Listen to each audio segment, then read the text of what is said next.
Welcome to the Clear Admit MBA Admissions podcast. I'm Graham Richmond, and this is your wiretaps for Monday, June 22nd, 2026. I'm joined by Alex Brown from Cornwall, England. How are things going, Alex? Good, thank you, Graham. So just as a reminder again, for anyone who's just kind of come into the Clear Admit podcast community, Alex is a former admissions officer from the Wharton School, current Clear Admit community manager and podcaster. And you also, Alex, teach digital marketing for several top business schools, including Columbia, LBS, and Stanford. And I'm the co-founder of Clear Admit. Also worked in admissions at Wharton, where Alex and I first crossed paths. And I have an MBA from the program too. But Alex, we have a really busy week. As you know, because I was away last week in Philadelphia at all these conferences, there's just been a lot happening on the website that we didn't really tackle last week. So there's, some news out of UNC and Emory. There's been a bit of a change in GMAC score reporting that we'll talk about. We launched our admissions director Q&A series for the 26-27 season. We've got Real Humans. So there's just a ton to get to.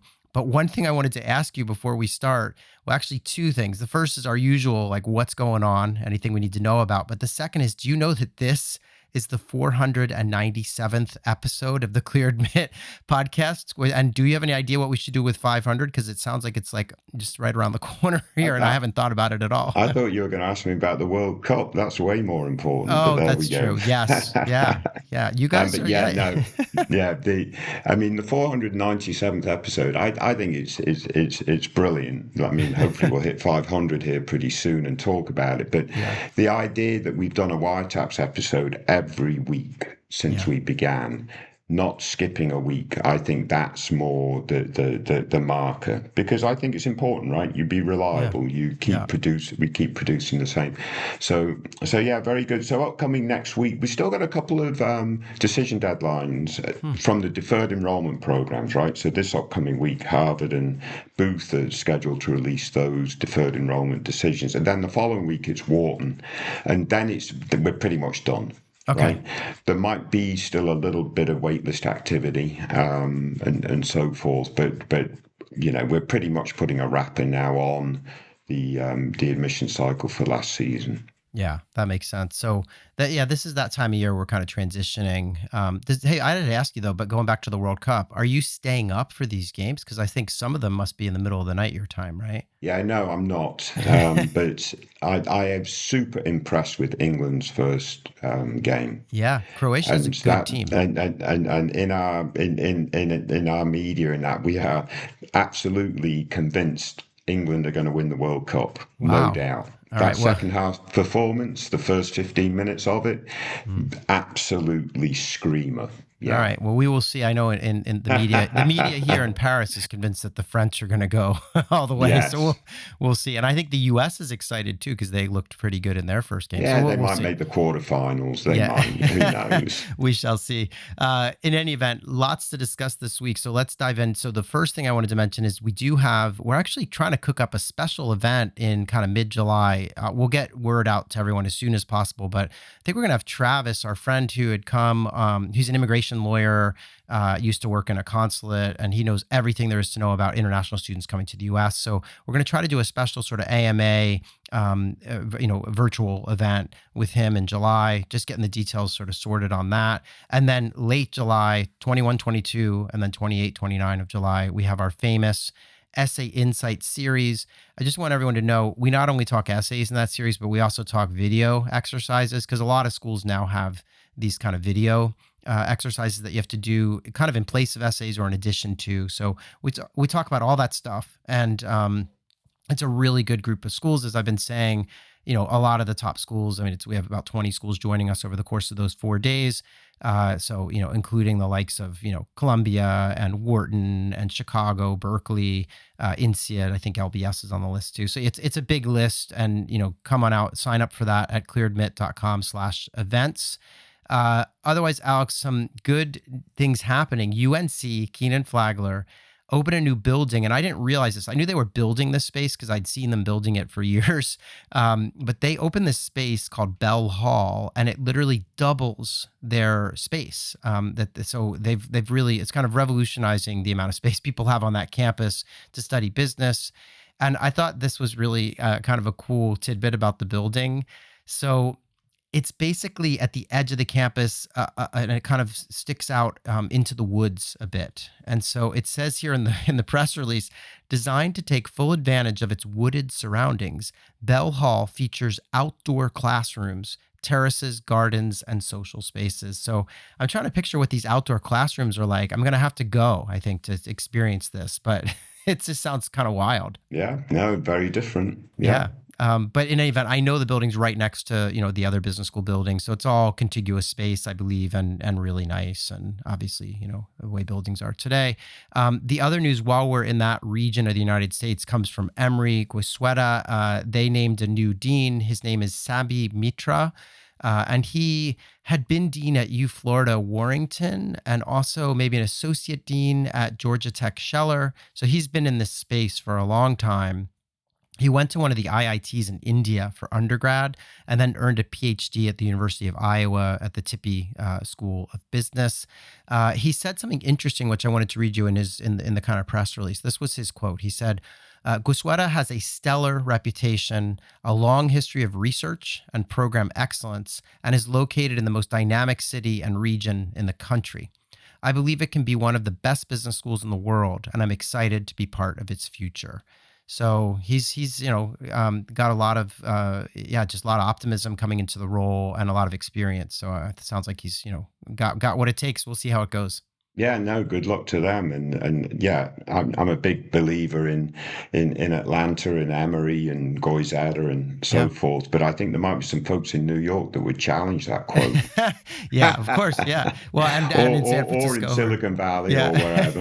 Yeah. Yeah. But that's the fun rivalry. And we also, Yeah, yeah. I've had some folks on the podcast from like SMU and schools in Texas, and there's a lot of buzz around those cities in Texas Yeah. too. So, but that's fine. I Well, love that. there is absolutely no doubt the Yeah. landscape is shifting towards Texas. Yeah. Whether that's shifted enough to put Texas at number one, I don't know if and when that might happen, but the landscape is shifting towards Texas. Yeah, definitely. The other thing I wanted to share is that GMAC made a big announcement. They're going to allow for what's called super scoring on the GMAT exam. And what that means is basically your GMAT super score is kind of an automatic calculation of your best aggregate performance across your GMAT attempts. So if you've taken the test a couple of different times, the super score basically takes your best results from math and verbal and puts them together. And apparently they don't, the GMAC doesn't charge you to do this. It's just part of the score reporting that's now in place. And it allows, candidates to kind of put their best foot forward. I know this is a little controversial because, why don't you talk about that? Because I know we had a little discussion before we came on air. It is something that's done with the SAT, but yeah, you had a thought when we were, before we jumped on the air here. Yeah, my thought's not positive at all. So I might actually keep it to myself simply because Okay. at some point GMAC might become a sponsor. I don't want to be on record of, but the point is, it's clearly a play for people to take the test more often, right? Mm-hmm. So they're saying they're not charging more for this initiative, Right. which is great, but they're incentivizing folks to take the test True. on multiple occasions, right? Yeah. Or at least, I mean, I'm certainly not down on the idea of, if you haven't got your best overall score, make sure you have time to retake it. I get all that, Yeah. but Yeah. this idea, I think, is a little bit self-serving for GMAT, but also it could be gamed, right, Mm-hmm. by the candidate. So anyway, I can leave it at that. Yeah, I mean, I think it is interesting. I mean, obviously, some people are used to this from the SAT, and yeah, people do take the test multiple times. And I always had thought. I mean, one of the things that we would tell candidates if they had multiple scores and had this sort of difference of performance across, they might be like, "Wow, I did really well in this math section and really well in this other sitting where I took the verbal."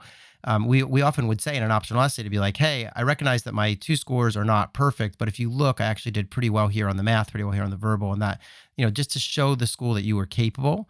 But yeah, so anyway, we'll see how this sort of shakes out, but it is a new thing, and we covered it. There's an article on the site that goes into a lot of detail on how it works and stuff. So I don't know what it does for the rankings and how schools report all that stuff, but that's a whole other podcast episode.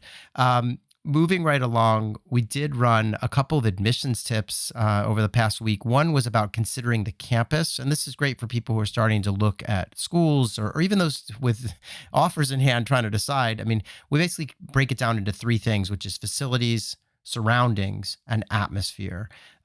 So, obviously, we just talked about UNC probably has, some of the best Yeah. facilities.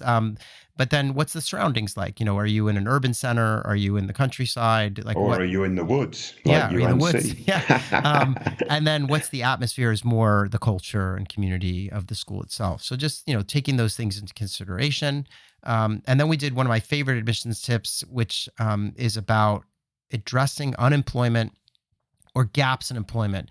Is there anything you want to say about that, Alex? I mean, we have an admissions tip as well as a video about this up Yeah. on the site, but any just sort of quick advice? What do you do if you've got a period of unemployment on your Well, resume? I mean, I think this is going to become more topical. Maybe we even need to revisit the tip just to make Hmm. sure it is completely current to the current climate, because at the end of the day, we're going to see more and more candidates applying to top business schools, not because they got unemployed, but they've been laid off as part of the sequence of events that are currently going on with the transition to AI Hmm. in the workplace. I'm a big believer that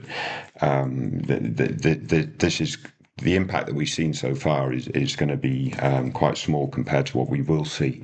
So yeah. So how do you handle this? The answer is, you know, in some part anyway, how have you occupied your time Hmm. during these gaps? So if it's a current gap, or was it a prior, 3 or 4 months between roles? So what are you doing? And it's an opportunity perhaps to pick up some volunteer work, to do something that you've always wanted to do, but you've been constrained because of work, and so on and so forth, to explore, an interesting passion or concept or language or whatever it might be.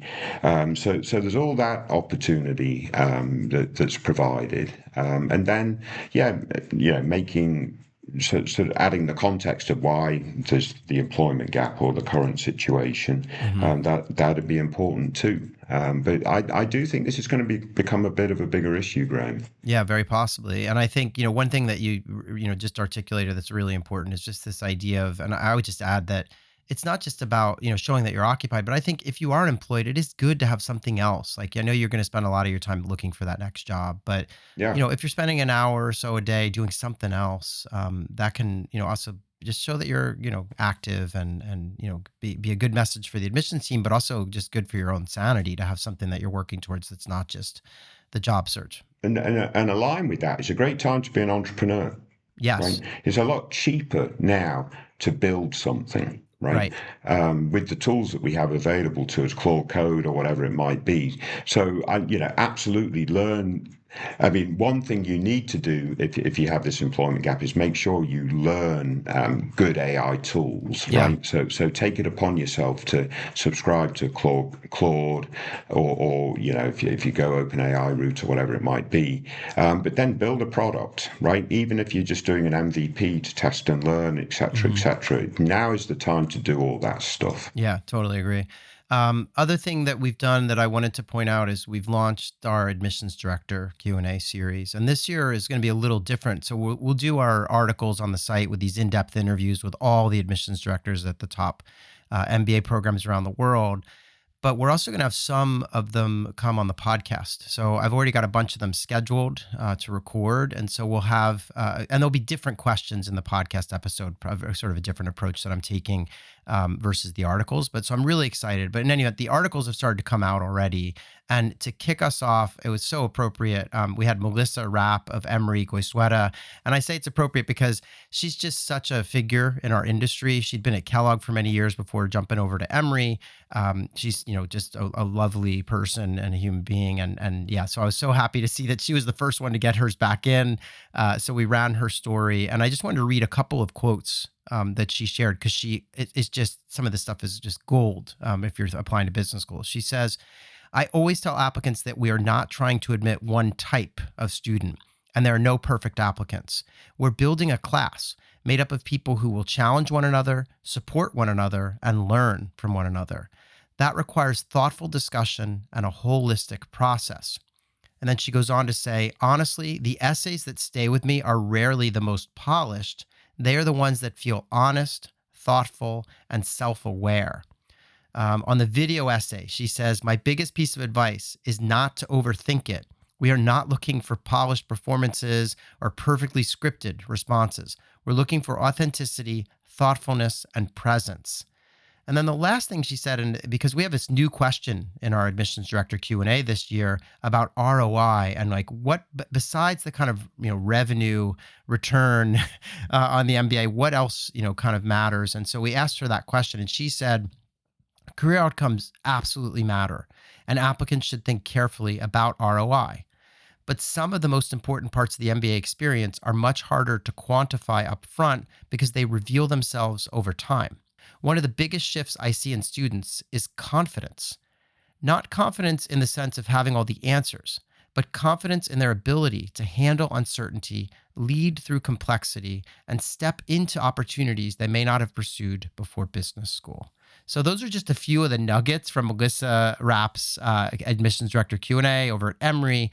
And there's a ton more in there. And obviously we've already run a handful of these for other schools too. So they're just going to keep coming. And I love this series. It's such a great one. Yeah, no, it's very revealing, and like you say, when you're hearing from someone that's been in the industry for that length of time, has real good insight to share.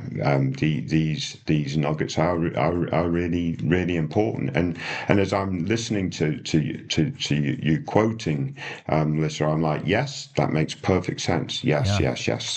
So yeah, absolutely brilliant. Yeah. So the other couple that we've run out there are we talked to Rebecca Malin Churchill, who's at ASU WP Carey School over in Arizona, and then also Denise Pu of CEBS in China. So those are all up on the site. You can read them. They all have great nuggets of insight, and there are a bunch that are coming. I can't even keep up with them, but we'll try to profile some of the key ones as we go through here on the show. One last thing before we get into our candidates, we do have some Real Humans alumni that we're still connecting with. This has been such a great series, again, talking to candidates who are have graduated or out in the workforce and can reflect on the MBA, the recruitment process for their jobs and everything else. So we connected first with Isabel, who is a Tuck Dartmouth grad and works as a private wealth advisor at Goldman Sachs. She's 30. She's originally from Los Altos Hills in California, and she went to university at University of California, Santa Barbara, where she studied economics. Then she went and took a job at what looks to be a consulting firm, but a small consulting firm, boutique, before moving on to work at Uber for 3 years before business school. And as I said, now she's a private wealth advisor at Goldman. And we asked her, why did you choose to attend business school? And she gave this really short answer, but I thought it was kind of interesting. She said, I chose to attend business school because I wanted to expand my network, gain clarity on my long-term career goals, and grow my leadership skills. I thought that was kind of interesting, Alex, just because it's not exactly the usual answer we get, especially that bit about gaining clarity on long-term career goals. So I don't know if you have any thoughts on that, but I thought it was interesting. Yeah, no, it is interesting because as you were stating that, I'm like, aren't you supposed to know that before you start business school, or at least that's how we sort of couch it. But I can understand that obviously when you get to business school, especially a school like Tuck, you do start to see opportunities that might be tangentially related to what you were first thinking and exploring. Mm-hmm. So it sort of helps expand your windows of opportunity. So Right. I can understand that. I'm not advocating, though, that people apply to business school if they don't have any idea Right. of what Right. that long term goal might look like. Yeah, and I think what's nice about this is because these folks that we talk to in the Real Humans alumni series are, they've already done business school. They're no Yeah. longer kind of putting on that like I'm writing an essay cap. They're really just being brutally honest. And it sounds like she when she looks back, she realizes that part of her reason for going was to gain that clarity. She also just commented a little bit about Tuck, and she said the resources at Tuck were phenomenal when it came to figuring out what career path was right for me. One of the benefits of being in a small class is that we never had to compete for time with career counselors. alums who came back to network, or even time with professors. I found that at Tuck, the well-rounded curriculum and vast resources helped me make an informed and confident decision when moving into the next phase of my career. So, yeah, that good, a little bit of a plug there for Tuck, but also for smaller programs. I understand why people like that kind of environment. So, Yeah. yeah. So, let's move along. We've got another one. This is Paul, who went to Yale SOM. He's now a consultant at Bain and Company. He's 27 years old, originally from Charlotte, North Carolina. He went to Clemson as an undergrad, where he studied civil engineering. And before business school, he was working as kind of a civil engineer in the construction domain. And now, obviously, at Bain. We asked him, like, why did you go to business school? And he had a good quote for that. He said, as an engineer, I realized that technical know-how is not the gating factor to progress. We have the capacity to build great things, carbon-free energy, efficient transportation, abundant housing. However, the barriers are non-technical. I chose business school to better understand the financial, legal, and human factors that impede progress, and to shift my career into a position where I can play a greater role in building great things. So I thought that was a really interesting take, and a fair one. And I mean, really, that underlines the value of management education right there. Yeah, I completely agree with the sentiment coming from an engineer. Yes. And I'm a big believer in the value of the MBA for engineers. And, Hmm. and I think that persists through this big transformation we're going through with AI and Hmm. so on and so forth. Those that are, I think, most likely to benefit are the ones that have those harder skills, sort of undergrad Hmm. disciplines and so forth. But yeah, no, and I thought that was a really eloquent sort of thesis. So yeah, it Yeah. makes a lot of sense. He also had this other great line when we asked about, like, what's the value of an MBA? And he said something really interesting. He said, a fish in water doesn't necessarily know it is in water. Likewise, it is difficult to understand the career benefits of a great MBA program without attending. I believe that the greatest career preparation is the friendships and professional networks you build. So I guess, he just seems like he's trying to say, like, until you've come to an MBA program, you can't fully appreciate all that it's going to give you, which I thought Yeah, was well said as well. yeah. So, and then the last one that we connected with is this woman named Carlotta. She's from Milan, Italy. She's 32, went to IMD Business School, and she's now a senior product manager at Amazon. And she studied at the Polytechnic School in Milan, where she studied biomedical engineering for undergrad. And then she worked in what looks to be kind of, well, it says field service management. She was like a product manager in a technical kind of company after undergrad. And now, as I said, she's been at Amazon for over a year, working in retail e-commerce. And we just said, what's a piece of advice you wish you'd been given during your MBA? And she said, I wish someone had emphasized earlier that the job search is as much about exploration as it is about landing a role. Taking the time to test different industries, speak to people in various functions, and reflect on what energizes you can make a big difference in finding a role that truly fits. So again, this theme of, like, maybe she didn't know exactly what she wanted, but by talking to people, it really helped her to kind of triangulate in on what she wanted to do. Yeah, no, very good. Yeah. So yeah. So anyway, lots to cover this week, as you know. But I know you picked out some candidates. So obviously, if people want to reach out to us, you can write to info@clearadmit.com. Use the subject line wiretaps, and we'll write you back. But Alex, is there anything else before we talk about this week's candidates? Let's kick on. All right. So this is wiretaps candidate number one. Our first candidate this week has come from an ApplyWire entry. So this person's targeting business school next fall, well, the fall of 27, and they have 7 schools on the target list. The schools are Dartmouth, Duke, Emory, Michigan, Kellogg, Stanford, and Darden. And this person's been working in kind of business consulting, risk advisory. They want to pivot into strategy consulting. They have Bain, BCG, et cetera, on the list. Their GPA out of Brazil is a 7.79. That's on a 10 scale. They have 3 years of work experience. And they wanted to just tell us that they'd studied a bachelor's in engineering, so civil engineering, but then they pivoted their career to finance, strategy, and operations. And essentially, they had 2 different experiences that they shared with us. One was in this kind of family automotive business, where they, had to work in operations and strategy. It's their own family's business, but they had some good learning experiences there before moving into a Big Four firm where they're doing, risk consulting and all kinds of technical kind of financial consulting and stuff that goes with working for a Big Four.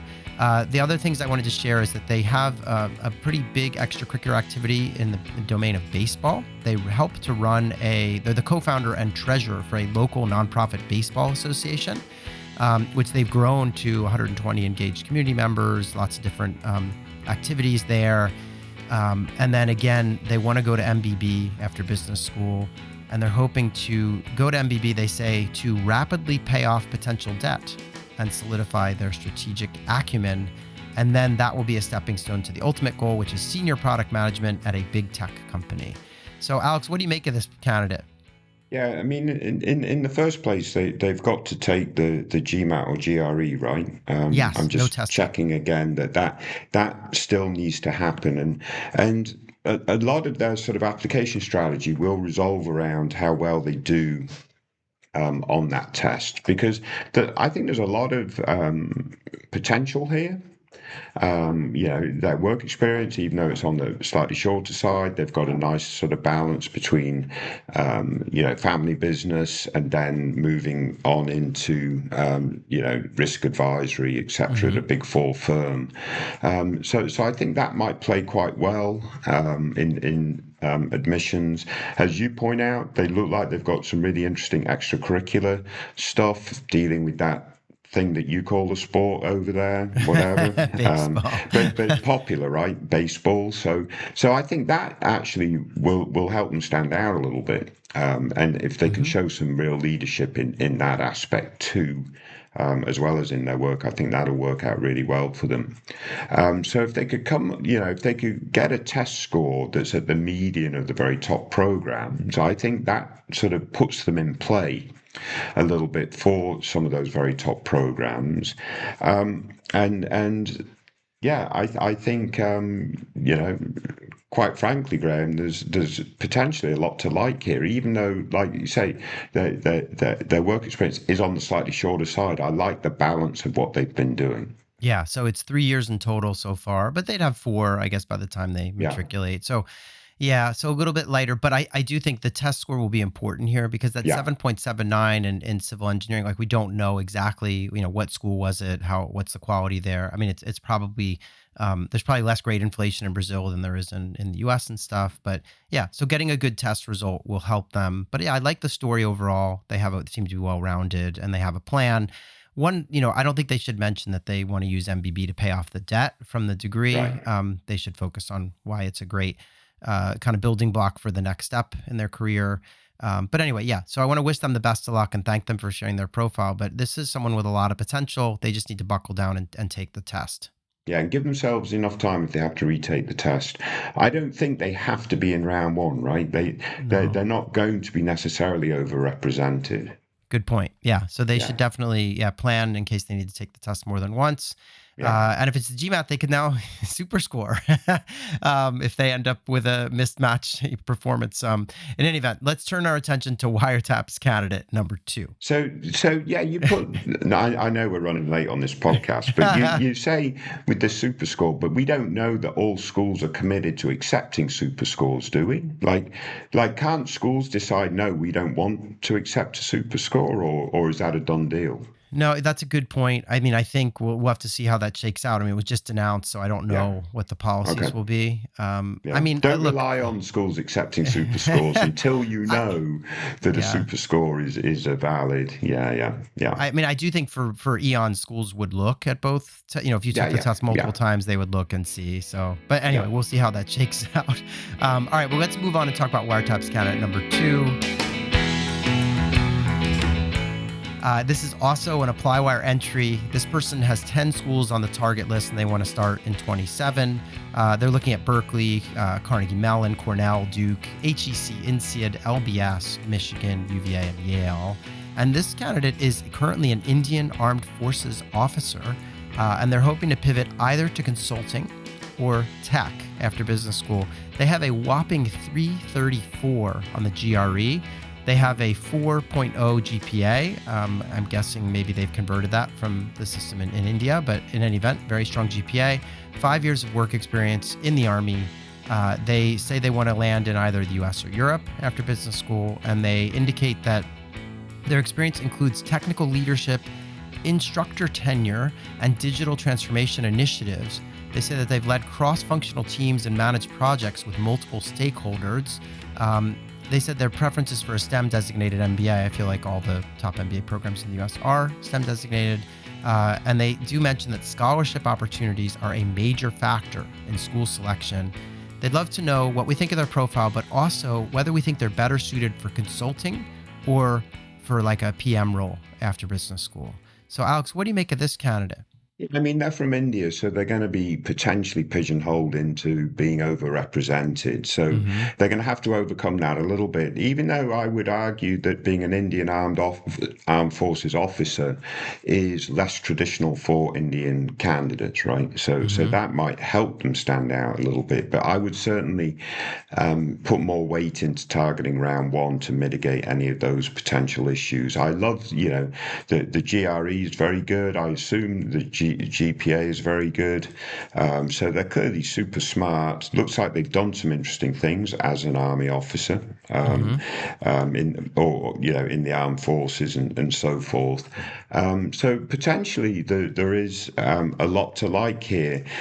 They say would appreciate feedback on whether my profile is better suited for consulting or PM roles. I think it's up to them to make that call. Obviously, they've done some pretty interesting technical leadership and so forth, and digital transformation initiatives. So yeah, technical product management roles would probably fit quite well, but so would consulting, right? So consulting obviously can have it lean quite heavily towards technical stuff. You're just not owning a product in that way, but consulting give you a broader set of experience. I would like to know what is the long-term goal here.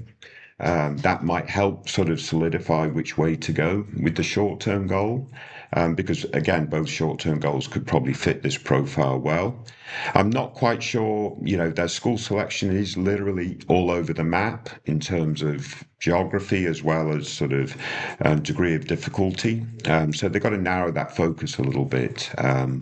They say obviously scholarship's really super important to them. So if that's the case, then maybe M7 is less, target.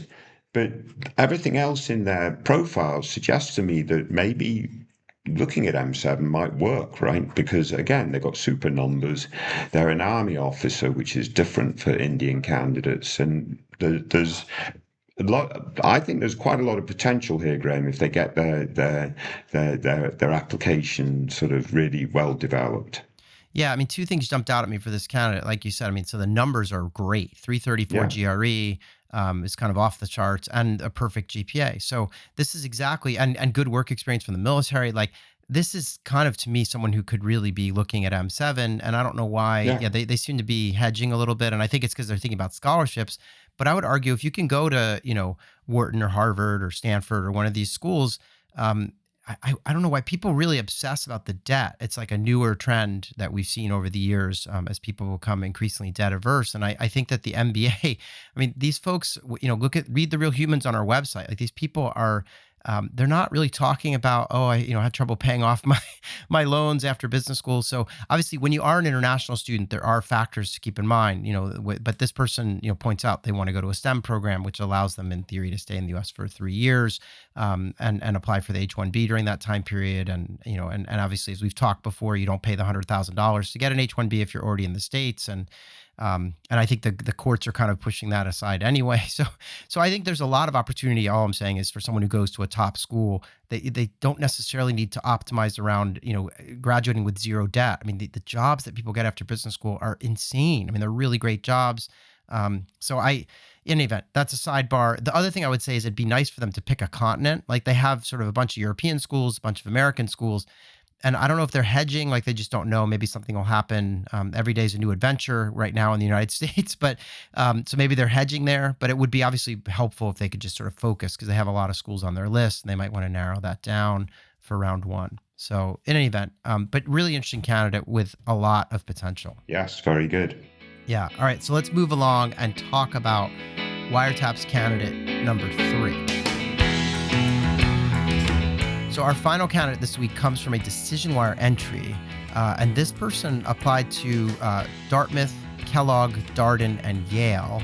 And they reported getting in at Dartmouth, Darden, and Yale. So they didn't get into Kellogg, but the other 3 they got into. And they indicated that they have essentially 100% scholarship at all 3 schools. I mean, it's like a 98% scholarship at Tuck, they indicated, but essentially free ride at all 3 schools. This candidate indicates their location is Germany, but they also say currently back in the USA. So I don't know what that means exactly, whether they're German or American, or maybe they'd worked in the US, or who knows. But in any event, that's kind of the little bit of background they gave us. They had a 316 on the GRE, which I'm just going to call out as a pretty low score for these top schools, especially to get that kind of money. So I'm guessing that there's some other pretty impressive aspects to their background. And they're just saying they're really looking for advice about whether there's any difference between these programs. They do mention that they've already deposited and put down a kind of arranged housing for Darden. So they're kind of committed to Darden. They want to work in MBB consulting after business school, and then, or maybe general management leadership development as a secondary goal. Last tidbit, Alex, I'll give you is they say that they want to work in either Seattle, Texas, Chicago, or Washington, D.C. So what do you make of this? Let's assume money's all even and that these are, basically free. Tuck, Darden, or Yale if you want to work at MBB and land in one of those 4 markets. Yeah, I mean, it's a difficult call, and they're already sort of biased, obviously, towards Darden because, they've got a deposit in. They've already gone through some of the hoops to look at housing and that. I would try to remove all that from the decision if they can, and make a sort of very clear-headed decision, because in the long run, it'll have significant impact. Although, as I pointed out, I think last week or the week before, they'll never know the counterfactual, right? If they go to Tuck, they'll never know what their life would have been like if they went to Yale or Darden, for example. Right. But, two of our real humans this week went to Yale and Tuck. They had fantastic experiences. One of them went off to work for Bain, so that fits right in this person's wheelhouse, the Yale real humans. But so, I mean, I do think it's a really difficult decision, Graham. I would, in the clear light of day, put Yale and Tuck potentially in the slightly higher tier. Darden is renowned for its case study methodology and preparing for consulting careers, so that might help equalize a little bit. But I just think this is a really difficult decision, and potentially it will matter if they are, looking at, an international career versus a US-based career in the long run, because again, maybe Yale and Tuck have a slightly better sort of global brand, institutional brand, etc., etc. But I think it's a very difficult decision, and both schools, all 3 schools, I should say, are good, provide decent access to MBB. Yeah, I mean, that's the thing here is that they're not going to go wrong. They can get an MBB job out of any of these 3. If they really want to get into the, really dig into this, what I would advise they do is, they know they want to be in Seattle, Texas, Chicago, or DC. So they owe it to themselves to look at the alumni clubs for these 3 programs and how active they are in those cities. Yes. They could also look at the McKinsey, Bain, and BCG offices in those markets and see, like, do they have some grads from these programs, or is there already kind of a network path in? But then, as you point out, if they are from Germany or have some connection to Europe and are thinking about going back in the long term, what's the strength of these 3 programs network in Europe? Is there like a Tuck club in Berlin or Munich? Is there the same for Darden and Yale? So looking into that is going to be really important, because some of these schools might tap into even broader networks. You think of like Yale with a kind of an international reputation as an Ivy League school. Same with Dartmouth, and being able to tap into the other Ivies. So yeah, just something to think about. But obviously, they're not going to go wrong, and they've deposited and set their housing up at Darden. So I get it. If they go there, the case method is absolutely a superb way to get ready for consulting, right? So Yeah. yeah, they're not going to go wrong. I want to congratulate them on these offers. Really impressive. But yeah, they need to do some more due diligence if they want to talk to people in these different markets and at different firms. But again, they're not going to go wrong. Very good. All right. So, Alex, thanks for picking these out. I'm going to noodle on what we should be doing for our 500th episode. And I'll talk to Dennis, our producer, as well, because maybe he'll have some ideas from having been forced to listen to us for Yeah. hundreds of episodes. In any event, let's get together next week and do it all again. Very good. Stay safe, everyone. Take care.